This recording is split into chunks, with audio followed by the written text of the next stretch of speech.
بسم اللہ الرحمن الرحیم۔ نظام چینل کے معزز سامعین السلام علیکم۔ ویڈیو شروع کرنے سے پہلے آپ دوستوں سے چھوٹی سی گزارش، دوستوں اگر آپ نے میرے چینل نظام انفو کو ابھی تک سبسکرائب نہیں کیا تو سبسکرائب کریں اور ساتھ میں لگے گھنٹی کے بٹن کو ضرور دبائیں تاکہ ہر نئی ویڈیو کا نوٹیفیکیشن آپ دوستوں تک سب سے پہلے پہنچ سکے۔ دوستوں ویڈیو اچھی لگی تو اسے لائک اور اپنے دوستوں کے ساتھ شیئر بھی لازمی کیا کریں۔ چلیے دوستوں بڑھتے ہیں اپنی آج کی ایپیسوڈ نمبر 18 کی طرف۔ چلو کال کرو اسے ابھی میرے سامنے اور کہو کہ رات میں تم اس سے ملنا چاہتے ہو، بس اسے یہاں اس گھر تک بلوا لو، باقی کا کام میرا ہے۔ وہ ارحم کے روم میں موجود تھے اور اسے فجر کو کال کرنے کا کہہ رہے تھے، مگر پاپا اگر اس نے انکار کر دیا تو اس نے خدشہ ظاہر کیا تھا۔ میں نے ارحم تم سے اس دن کہا تھا کہ تمہیں اس کو اعتبار میں لینا ہوگا، مگر تم نے میری بات کو ہوا میں اڑایا تھا اور کہا تھا کہ اس کو اعتماد میں لینا بہت آسان ہے، اور اب تم مجھ پر خدشات ظاہر کر رہے ہو۔ انہوں نے گھبراتے ہوئے کہا، پاپا میں نے بس خدشہ، کال کرو اسے۔ وہ پھنکارے تھے۔ اس نے کال ملائی۔ اسپیکر آن کرو، انہوں نے حکم دیا تھا۔ ہیلو، اسپیکر پر فجر کی آواز گونجی تھی۔ ہاں فجر، کیسی ہو؟ میں ٹھیک ہوں، تمہاری طبیعت کیسی ہے؟ آئی ایم سو سوری، میری وجہ سے تم پر دوسری بار حملہ ہوا۔ آئی نو تم بے قصور ہو، اذلان کی طرف سے میں تم سے معافی مانگتی ہوں۔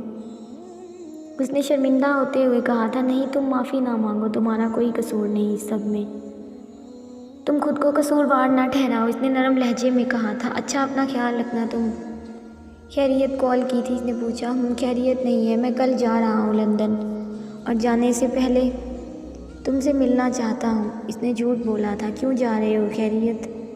ہاں بس پاپا کی میٹنگز ہیں اور وہ مجھے نوکروں کے رحم و کرم پر چھوڑ کر نہیں جانا چاہتے، تو پلیز بس جانے سے پہلے ایک بار ملنا چاہتا ہوں تم سے، کیا تم مجھے گھر پر ملنے آ سکتی ہو؟ اس نے اپنا لہجہ منت بھرا کیا تھا۔ اوکے میں آؤں گی۔ آفس سے واپسی پر اس نے حامی بھرتے ہوئے فون بند کیا اور ان دونوں باپ بیٹا نے ایک دوسرے کو دیکھ کر کہکا لگایا تھا۔ وہ اس کا روم صاف کروا رہی تھی کہ اچانک نظر سامنے ڈریسنگ پر پڑے کچھ پیپرز پر گئی تھی۔ بی بی جی یہ پھینکنے ہیں یا رکھ دوں؟ ملازمہ نے پوچھا تھا۔ ادھر لاؤ میرے پاس، میں چیک کرتی ہوں، اگر کام کے نہ ہوئے تو پھینک دینا۔ یہ لے۔ ملازمہ نے پیپر پکڑائے اور جب انہوں نے وہ پیپر پڑھے ان کے چہرے کا رنگ یکدم پیلا ہوا تھا، سارا خون نچڑ گیا تھا لمحے میں۔ یہ کیا کرنے جا رہے ہو اذلان تم؟ ان کے آنسوؤں نے پیپر بھگو دیا تھا۔ یا اللہ پلیز اذلان کو یہ پیپر اذلان نے یہ پیپر بھجوائے نہ ہو، اناوی تو یہ دیکھ کر ہی مر نہیں، پلیز اللہ پاک۔ انہوں نے کسی انہونی کے نہ ہونے کی شدت سے دعا مانگی تھی۔ میرا فون لا دو، انہوں نے بھیگی آواز میں ملازمہ سے کہا۔ یہ لیں بی بی جی۔ ملازمہ نے فون پکڑایا تھا اور انہوں نے فون پکڑ کر اذلان کا نمبر ڈائل کیا تھا۔ پہلی بیل پر کال ریسیو کر لی گئی تھی۔ ہیلو ماما، اذلان گھر پہنچو ابھی۔ اور اسی وقت انہوں نے اسے حکم دیا، ماما کیا ہوا، سب ٹھیک تو ہے نا؟ اسے اپنی ماں کی آواز نم محسوس ہوئی تھی۔ کچھ بھی خیریت نہیں ہے، تم اسی وقت گھر آؤ، انہوں نے حتمی لہجے میں کہتے ہوئے کال کاٹ دی تھی۔ وہ اب اس کے کمرے سے نکل کر ڈرائنگ روم کے چکر کاٹ رہی تھی۔ آگے کا سوچ کر ان کے ہاتھ پاؤں ٹھنڈے ہو رہے تھے۔ 10 منٹ کے بعد وہ ان کے سامنے تھا، اپنے آفس سے اپنی ماں کے لیے پریشان ہوتا گاڑی بھگاتے ہوئے گھر آیا تھا۔ کیا ہوا ماما، آپ ٹھیک ہیں؟ اس نے آگے بڑھ کر ان کا ہاتھ تھاما۔ ہاتھ مت لگاؤ، چھوڑو مجھے، نہیں ہوں میں تمہاری ماں۔ کیا ہے یہ؟ انہوں نے اس کے منہ پر پیپر مارے تھے۔ اس نے ناسمجھی سے پیپر پکڑے اور پھر پڑھ کر اطمینان سے ٹیبل پر رکھ دیے۔ طلاق کے پیپر ہیں یہ ماما، میرے اور فجر کے۔ آپ اتنا پینک کیوں ہو رہی ہیں؟ اس نے آرام دہ لہجے میں کہا۔ انہوں نے آگے بڑھ کر اس کے منہ پر تھپڑ مارا تھا۔ ہمت بھی کیسے ہوئی تمہاری یہ پیپر بنوانے کی؟ شادی گڈے گڈی کا کھیل ہے جو جب چاہا کر لی، جب چاہا تو وقتی مذاق ہے کیا؟ تم نے نوٹس وہاں تو نہیں بھجوایا؟ انہوں نے اس سے بے بسی سے پوچھا۔ بھجوا چکا ہوں، میں اینا سے شادی کرنا چاہتا ہوں اور میں فیصلہ کر چکا ہوں۔ آپ بھی اس حقیقت کو جتنا جلدی ہو سکے تسلیم کر لیں، اس نے حتمی لہجے میں کہا۔ میری بہو فجر رہے گی اور ہے، تم اس سے محبت کرتے تھے عزیز 5 سال پہلے، تم نے کیسے کن مرحلوں سے گزر کر ضد کر کے اپنے نام کروایا تھا اسے، تم ایسا کیسے کر سکتے ہو؟ انہوں نے اسے کوئی یاد دلانا چاہا تھا۔ پیچھے نہیں ہٹوں گا، کرتا تھا، اب نہیں، اب فیصلہ کر چکا ہوں اور 1 انچ بھی پیچھے نہیں ہٹوں گا، کہتے ہوئے وہ پیپر لے کر اپنے کمرے میں گھس گیا اور وہ صوفے پر ڈھہ گئی تھی۔ وہ اور دعا یونیورسٹی کے گیٹ کے پاس کھڑے مشی کا انتظار کر رہے تھے۔ وہ آج ان دونوں کا ایڈمیشن کروانے آیا تھا۔ یار کیا مسئلہ ہے، یہ آئی کیوں نہیں ابھی تک؟ مجھے میٹنگ پر بھی جانا ہے، آلریڈی لیٹ ہوں، اذلان نے جھنجھلاتے ہوئے کہا۔ تبھی ان کے سامنے گاڑی آ کر رکی تھی۔ مشی اور وہ دونوں گاڑی سے اتری۔ اتنی دیر میں مشی، تمہیں پتہ کتنا لیٹ ہو گیا ہوں؟ اس نے آگے بڑھ کر مشی کے سر پر ہاتھ رکھتے ہوئے کہا تھا۔ چلو اب جلدی سے، اس دشمن جہاں پر نگاہ غلط بھی ڈالنے کی کوشش نہیں کی تھی۔ ارے کیسے چلوں؟ اپنی زوجہ محترمہ سے تو مل لیں۔ دعا نے ہاتھ پکڑ کر اسے فجر کی طرف موڑنا چاہا۔ دعا کسی فضول حرکت کے موڈ میں نہیں ہوں میں۔ اس نے اپنا ہاتھ جھٹکے سے چھڑوایا تھا اور اس سے اور تیز قدم بڑھاتا آگے بڑھ گیا تھا اور دعا کا منہ لٹک گیا۔ فجر بھی مریل قدم اٹھاتی ان کی ہمنوائی میں آگے بڑھ رہی تھی۔ جانتی تھی وہ ایسا ہی ہے صفاق، مڑ کر نہ دیکھنے والا، غلطیوں کو معاف نہ کرنے والا، بٹھانا تو سر پر بٹھا لینا اور اتارنا تو جوتے کی خاک برابر بھی نہ سمجھنا۔ ایسا ہی تھا اس کا قاضی، پل میں چھاؤں جیسا، پل میں دھوپ، پل میں نرم، پل میں سخت۔ تقریباً 1.5 گھنٹہ لگا تھا انہیں ایڈمیشن پروسیس پر۔ وہ باہر نکل رہے تھے کہ اچانک فجر کا پاؤں مڑا اور وہ دھڑام سے نیچے گری، اور وہ تو دیکھ کر بھی انجان بنا آگے بڑھ گیا تھا۔ عزیز بھائی، مشی نے اس کو سنبھالتے ہوئے آواز دی۔ جلدی آ جاؤ یار، اس نے جھنجھلاتے لہجے میں کہا تھا۔ چلتے چلتے یار عزیز بھائی، فجر کے پاؤں میں موچ آئی ہے، وہ نہیں چل پا رہی۔ اس بار دعا بولی تھی تو میں کیا کروں، سب ڈرامے ہمدردی حاصل کرنے کے۔ اس نے بیزار نظروں سے فجر کی طرف دیکھا جو زمین پر بیٹھی درد کی شدت سے آنسو بہا رہی تھی۔ سچ میں عزیز بھائی، شی از ہرٹڈ، ان سے نہیں اٹھا جا رہا۔ مشی کو اس کی بے رحمی پر غصہ آیا تھا۔ جو ہرٹ کرنا جانتا ہو اسے ہرٹ نہیں ہوتا مشی، اس نے سرد لہجے میں کہا تھا۔ بھائی ناٹ فیئر، اگر کوئی جھگڑا ہے تو بھی تکلیف میں آپ کو ان کا ساتھ۔ اٹس اوکے دعا، آئی کین مینیج۔ فجر نے دعا کی بات کاٹتے ہوئے اٹھنے کی کوشش کی تھی اور درد کی شدت سے کرا کر رہ گئی تھی۔ اس سے اٹھا نہیں گیا اور یہ دوسری بار تھا جب وہ گری تھی، اب کہ اس کے بازو پر بھی رگڑ لگی تھی۔ ڈرامے۔ دعا، پارکنگ سے گاڑی نکال رہا ہوں، پہنچو۔ وہ پینٹ کی پاکٹس میں ہاتھ ڈالتے آگے بڑھا ہی تھا کہ اسے اپنے کانوں میں مشی کی آواز سنائی دی جو شاید کسی لڑکے کو ہیلپ کے لیے بول رہی تھی، اور یہ سننے کی دیر تھی۔ اذلان حیدر شاہ نے اپنی مٹھیوں کو زور سے بھینجا تھا۔ برداشت ہی کب تھا اذلان حیدر شاہ کو کہ اس کی بیوی کو کوئی ہاتھ لگائے۔ کہنے اور سونپنے میں بہت فرق ہوتا ہے۔ وہ کہہ تو چکا تھا کہ ہر حق سے دستبردار ہو گیا ہے، مگر اس کے حق سونپنے کی ہمت نہیں رکھتا تھا۔ ایک ٹرانس کی کیفیت میں اس نے آگے بڑھ کر اسے اپنی باہوں میں اٹھایا تھا اور مشی اور دعا نے مسکرا کر ایک دوسرے کو دیکھا۔ وہ جو خود سے بھی وعدہ کر چکا تھا کہ اب اس کو ہاتھ نہیں لگائے گا، چھوئے گا نہیں، سارے وعدے سارے بھرم جھاگ کی طرح بیٹھ گئے تھے۔ عجیب دکھ ہے، ہم اس کے ہو کر بھی اس کو چھوڑنے سے ڈر رہے ہیں۔ عجیب دکھ ہے، ہمارے حصے کی آگ اوروں میں بڑھ رہی ہے۔ فجر نے اس کے لمس پر شدت سے آنکھیں بند کی تھی، مگر اس نے اسے باہوں میں اٹھا کر بھی اس پر نگاہ نہیں ڈالی تھی۔ بے شک اس کے رونے سے اسے تکلیف ہو رہی تھی، بے شک اس کے آنسو اذلان کے دل کی دنیا کو تہز نہز کر رہے تھے، مگر پھر بھی اس نے اس پر نظر نہیں ڈالی۔ وہ اسے گاڑی کی بیک سیٹ پر بٹھا کر مڑا تھا، اس کے گلے میں پہنی چین اس کی شرٹ کے بٹن میں اٹکی تھی۔ دونوں کے چہرے کافی حد تک قریب تھے، ایک دوسرے کی سانسیں ایک دوسرے کے چہرے پر محسوس ہو رہی تھیں۔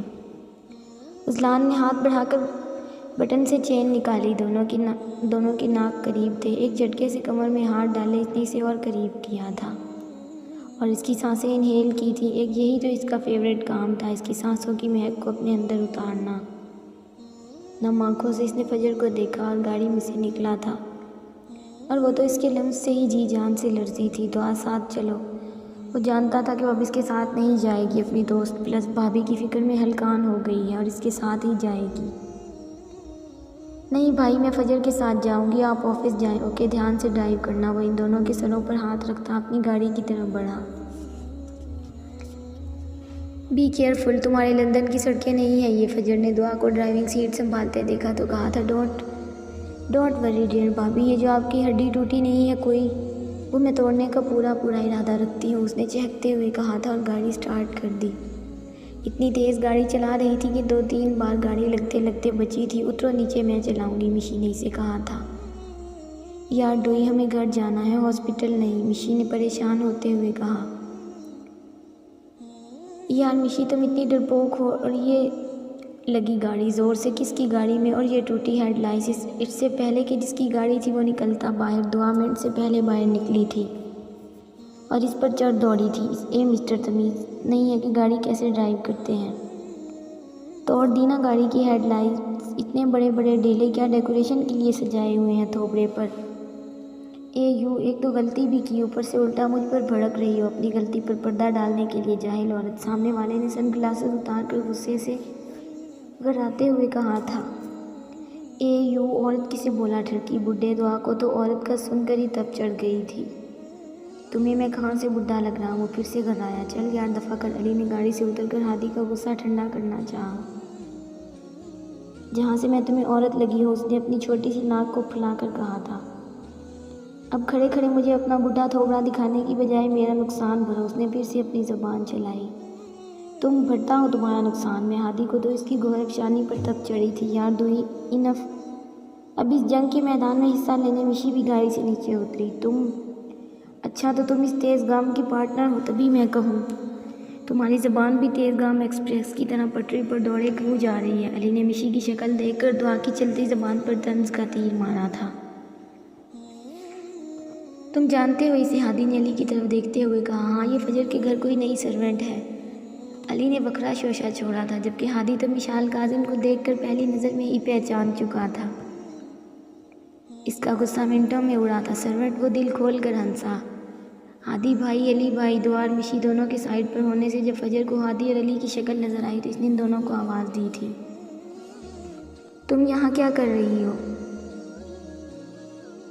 ہادی اور علی اس کی طرف بڑھے۔ یار پاؤں میں موچ آ گئی ہے، کیوں بحث کر رہے ہو آپ چاروں؟ اسے شدید درد تھا اور وہ نقاہت زدہ لہجے میں بولی، میرا بچہ ڈرائیور دیکھ کر رکھا کرو، اچھا سا کوئی ایکسیڈنٹ ہو جاتا تو۔ اس نے فجر کو دیکھ کر کہا۔ اوئے مسٹر ڈرائیور کسے بولا؟ دعا، حیدر شاہ نام ہے میرا، میں تم جیسے 100 لوگوں کو ڈرائیور رکھ سکتی ہوں۔ دعا نے انگلی کو اٹھاتے ہوئے اسے کہا تھا۔ کیا کہا تم نے؟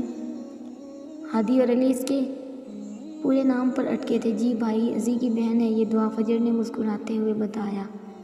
اور فجر یہ ہادی اور علی ہیں، اس نے اطلاع دی تھی۔ اور وہیں دعا کا رنگ اڑا تھا کہ اگر وہ ان دونوں نے ازی بھائی کو بتا دیا کہ میں نے گاڑی ٹھوکی ہے تو وہ تو اس کا کبھی سپنا پورا نہیں ہونے دیں گے، روزانہ صبح گاڑی خود چلا کر یونیورسٹی جانے کا۔ اور یہ نمونہ اتنا بڑا ہو گیا، اسے ہادی کی آواز اپنے کانوں میں محسوس ہوئی۔ دل تو کیا تھا کہ اسے ٹکا کر جواب دے، مگر پھر چپ ہو گئی تھی۔ اور یہ سرونٹ؟ علی نے مشی کی طرف دانتوں کی نمائش کرتے دیکھ کر کہا۔ خدا کا خوف کرے بھائی، شیز وشال کاظم چاہا بیا کی اور کاظم انکل کی بیٹی۔ فجر نے اس کی انفارمیشن میں اضافہ کیا۔ اور مشی پیر پٹکتی علی کی طرف خونخوار نظروں سے دیکھتی گاڑی میں بیٹھی تھی۔ میں چھوڑ آتا ہوں ان کو، تم آفس پہنچو، علی نے ہادی کو کہا اور ڈرائیونگ سیٹ پر بیٹھ گیا۔ تم بھی جا کر گاڑی میں بیٹھ جاؤ یار، یا اڑ کر جانے کا ارادہ ہے؟ این عورت، ہادی نے جاتے جاتے پھر اسے چھیڑا تھا۔ تم بھائی کے دوست نہ ہوتے نا تو اس ٹائم کسی ہسپتال کے بیڈ کی ایمرجنسی وارڈ میں اپنی آخری سانسیں لے رہے ہوتے تم۔ اس نے ایک ایک لفظ چبا چبا کر ادا کرتے ہوئے کہا اور جا کر فجر کے ساتھ بیٹھ گئی تھی۔ وہ ساری رات اسی کشمکش میں جتی رہی تھی کہ کیسے اس مسئلے کا حل نکالا جائے۔ اذلان اور فجر کی طلاق کسی صورت نہیں ہونے دے سکتی تھی وہ۔ کل سے وہ اپنے کمرے سے باہر نہیں نکلی تھی، اس لیے انہوں نے فجر سے بھی طلاق کے پہلے نوٹس کا ذکر نہیں کیا تھا، وہ بھی غصے میں آ کر کوئی نہایت قدم نہ اٹھا دے، جبکہ وہ جانتی تھیں کہ یہ سب اس کی مرضی سے ہی تو ہو رہا ہے۔ کل سے وہ اپنے آپ کو سنبھالنے کی کوشش کر رہی تھی، اپنی سوچوں میں گم تھی وہ جب دروازے پر دستک ہوئی۔ آ جاؤ یار، انہوں نے ریلیکسنگ چیئر پر بیٹھے بیٹھے کہا تھا۔ السلام علیکم انابی، ندا بیگم نے ان سے پیار لیتے کہا۔ آئی ایم سوری انابی، میں آپ سے بہت شرمندہ ہوں، میری اولاد ہی میرے اختیار میں نہیں ہے، میں کیا کروں، کیسے یہ سب ہونے سے روکوں؟ وہ بے بسی کی انتہا پر تھی۔ ادھر آؤ میرا بچہ، رونا مسئلوں کا حل نہیں ہوتا۔ انہوں نے اپنے کانپتے ہاتھوں سے ان کے آنسو صاف کیے تھے۔ میں کیا کروں انابی، سب کچھ ڈوب رہا ہے، ہمارا گھر ڈوب رہا ہے، ہمارے بچوں کی خوشیاں۔ اگر ازی نے فجر کو چھوڑ دیا تو میں فجر کی مری ماں کو روزے محشر کیا جواب دوں گی؟ انابی پلیز یہ سب ہونے سے روک دیں پلیز۔ وہ بچوں کی طرح رو رہی تھی۔ میری جان مجھ پر بھروسہ رکھو، سب ٹھیک ہو جائے گا۔ انہوں نے کمزور لہجے میں تسلی دی تھی، حالانکہ وہ خود شور نہیں تھی۔ مجھے بہت ڈر لگ رہا ہے اذلان کے ارادوں سے، انابی انہوں نے ڈرتے ڈرتے کہا تھا۔ اللہ پر بھروسہ رکھو اور صبر کرو، وہ سب ٹھیک کر دیں گے، بے شک وہ صبر کرنے والوں کے ساتھ ہیں، انہوں نے تسلی دی تھی۔ علی ان تینوں کو گھر چھوڑ گیا۔ دوار مشی سے میڈیسن دے کر آرام کا کہہ کر مشی کے روم میں چلی گئی تھی۔ وہ ابھی لیٹی ہی تھی کہ اسے اپنے پاؤں پر کسی کے ہاتھ کا لمس محسوس ہوا۔ وہ اٹھ بیٹھی تھی۔ اس نے ایک ہاتھ سے اپنے پاؤں بھی پیچھے کی طرف کھینچا تھا۔ نو اذلان، اس نے اسے جھٹکے سے اپنی طرف کھینچا تھا اور اس کی گردن میں منہ دے کر اس کی گردن پر پرحدت لمس چھوڑنے لگا تھا۔ وہ اس کا دھیان بھٹکا رہا تھا۔ اذلان، اپنے لمس چھوڑتے چھوڑتے اس نے اپنے دونوں ہاتھوں میں اس کا پاؤں پکڑ کر ایک سائیڈ کو جھٹکا تھا اور وہ درد کی شدت سے کرا کر اس کے گلے لگی تھی۔ میں یہ نہ کرتا تو تم ساری رات درد میں رہتی اور تمہیں درد میں دیکھنا اذلان حیدر شاہ کی شان کے خلاف ہے۔ اب وہ اس کے پاس سے اٹھ کر اس کی جانب پشت کر کے کھڑا ہو گیا۔ تم چاہے جتنے مرضی زخم دے دو، مگر تمہاری محبت اور تمہاری عبادت میں شراکت داری کسی کی برداشت نہیں کر سکتا۔ میں تمہارے حصے کی محبت کسی کے حوالے نہیں کروں گا، یہ وعدہ ہے میرا۔ تم سے جدا ہونا مقدر میں تھا تو یہی صحیح ہے۔ آخری ہوس زدہ لمس تھا اذلان حیدر کی ڈھونگیا محبت کا، کیونکہ ایک یہی کام نہیں کر سکتا کہ تمہیں تکلیف میں دیکھو۔ الوداع۔ اس کی پیشانی چوم کر وہ جا چکا تھا۔ ہاں بول، جنگلی کیوں بلایا ہے؟ ہادی نے علی کے آفس میں گھستے ہوئے کہا۔ بہت یاد آ رہی تھی بندر کی، اس لیے اس نے بھی ادھار نہیں رکھا تھا۔ ہائے میری لیلا موا، اس نے دور سے ہی فلائنگ کس اچھالی۔ یہ لفنگے بازی نہ کر، بڑا سیریس ٹاپک ڈسکس کرنے کے لیے بلوایا ہے۔ اپنی تشریف چیئر پر چپکا کر میری بات دھیان سے سن۔ علی نے اسے سکون سے بیٹھنے کا کہا تھا۔ اسی لمحے اسے کال موصول ہوئی تھی۔ اس نے فون اسپیکر پر ڈالا۔ کیا رپورٹ ہے؟ عامر صاحب سلام کے بعد اس نے پوچھا۔ سر، رپورٹ یہ ہے کہ ان کے پلان کے مطابق کل مس فجر نے مسٹر ارحم سے ملنے جانا تھا، مگر وہ نہ آ سکی، اس لیے ان کا پلان فلاپ ہوا کل کا، مگر وہ آج کچھ بڑا کرنے جا رہے ہیں۔ یا تو وہ مس فجر کو ان کے گھر سے اغوا کروائیں گے یا پھر وہ خود ان تک پہنچیں گی۔ اس نے ساری تفصیل دی اور اس کی تفصیل سن کر ہادی کا منہ کھلا کا کھلا رہ گیا تھا۔ ناسمجھی سے اس نے علی کی طرف اشارہ کیا۔ کیا اس سب میں مسٹر ہمدانی بھی شامل ہیں؟ سر، میں شور نہیں ہوں، مگر مسٹر ارحم یہ سب اکیلے نہیں کر سکتے کسی بھی سپورٹ کے بغیر۔ ٹھیک ہے عامر صاحب، جیسے ہی کچھ غلط لگے یا کچھ گڑبڑ لگے تو مجھے آپ سب سے پہلے انفارم کریں گے، اس نے کہتے ہوئے کال کاٹ دی تھی۔ تو ارحم پھر سے کباب میں ہڈی بننے کی کوشش کر رہا ہے، ہادی نے پرسوچ انداز میں کہا۔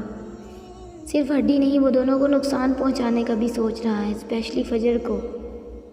اب مجھے پتہ نہیں کیوں لگتا ہے کہ 5 سال پرانے واقعے سے بھی ان دونوں کا کوئی نہ کوئی تعلق ہے۔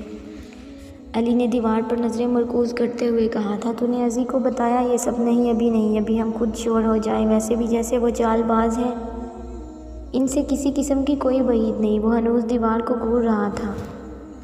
اگر ان کی زندگیوں میں زہر گھولنے والے ارحم اور اس کے باپ کے ہیں آستین کے سانپ، تو ان کو کچھ لوں گا میں خود، ہادی نے نفرت سے کہا۔ اب کیا پلان ہے؟ تم بس ریڈی رہنا، فجر اور شاہ ہاؤس دونوں پر نظر رکھوائی ہوئی ہے، کچھ بھی گڑبڑ ہوئی تو کال کروں گا میں تمہیں، اس نے ہادی کو کہا تھا۔ اسوا ڈرائیور سے کہو گاڑی نکالے۔ ندا بیگم کے جانے کے بعد انہوں نے اسوا خالہ کو بلا کر کہا تھا۔ ندا بیگم کو سمجھا بجھا کر بھیج چکی تھی وہ، اور اب وہ کسی اگلے لائے عمل کے لیے سوچ رہی تھی۔ بی بی جی گاڑی تیار ہے، اسوا خالہ نے اطلاع دی۔ وہ شانوں پر چادر ڈالے بیگ لیے باہر کی طرف بڑھی تھی۔ ابراہیم انڈسٹریز چلو، انہوں نے گاڑی میں بیٹھتے ہوئے ڈرائیور کو کہا۔ مجھے اذلان حیدر شاہ سے ملنا ہے۔ انہوں نے ریسیپشنسٹ کو بتایا تھا۔ آپ کون؟ اس نے پوچھا۔ آپ بولیں انا بھی ملنا چاہتی ہیں ابھی اور اسی وقت؟ جی آپ جا سکتی ہیں، ریسیپشنسٹ نے اطلاع دی تھی۔ وہ اس کے روم کے باہر کھڑی تھی۔ خود کو کمپوز کر کے انہوں نے دروازہ کھولا۔ وہ اٹھ کر کھڑا ہوا تھا اور وہ چلتی ہوئی اس کے پاس آئی۔ کتنی دیر وہ اس کی طرف دیکھتی رہی تھی۔ وہ نظریں جھکائے ان کے سامنے کھڑا تھا، کسی باادب روٹھے بچے کی طرح۔ اگر وہ ان کا لمس پانے کو بے قرار تھی تو وہ بھی کم بے قرار نہیں تھا۔ کیا تم اپنی انا بھی کو معاف نہیں کر سکتے ہو عزیز؟ انہوں نے بھیگی آواز میں ٹوٹے پھوٹے لفظ ادا کیے تھے۔